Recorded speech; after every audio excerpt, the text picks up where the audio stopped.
సూర్యాపేట బంగారం చోరీ కేసులో దర్యాప్తు ముమ్మరం చేశారు పోలీసులు. నిందితులకు సహకరించిన మహిళను అరెస్ట్ చేశారు.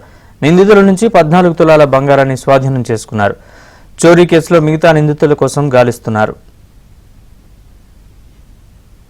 తెలంగాణ పోలీస్ అనేది దేశంలోనే మంచి పేరు ప్రఖ్యాతలు గాంచిన పోలీస్. అది ఎక్కడ నేరస్తుడు ప్రపంచంలో నలుమూలలు ఎక్కడ ఉన్నా పట్టుకొచ్చేంత శక్తి సామర్థ్యాలు మనకున్నాయి. సో దాన్ని మనం సీనియర్ ఆఫీసర్స్ ని అన్ని ఏజెన్సీలని మనం వాళ్ళ సహాయ సహకారాలు తీసుకొని మనం పట్టుకురావడానికి ప్రయత్నం చేస్తాం. సో మొత్తం మనకు 2 కేజీల 500 గ్రాములు అంటే 2.5 కేజీల బంగారం మరియు కొంత నగదు, దానికి సంబంధించి మనం ఈ రోజు 14 తులాల బంగారాన్ని రికవరీ చేసినాం ఈ లేడీ నుంచి. ఇప్పుడు మనకు నేరస్తుల యొక్క మూమెంట్ని బట్టి ఈ లేడీ తోటి A1 కు అత్యంత సన్నిహిత సంబంధాలు ఉన్నాయి. సో దాంతో ఏంటంటే ఈమెకు ఖర్చుల కోసం కొంత ఈమెకు ఇవ్వడం జరిగింది. ఆ దాన్ని మనం ఈ రోజు రికవరీ చేయడం జరుగుతుంది. మిగతా సొమ్మును ఎవరికి వాళ్ళు పంచుకున్నారా ఏంటి అనేది మనకు ఫర్దర్ ఇన్వెస్టిగేషన్ లో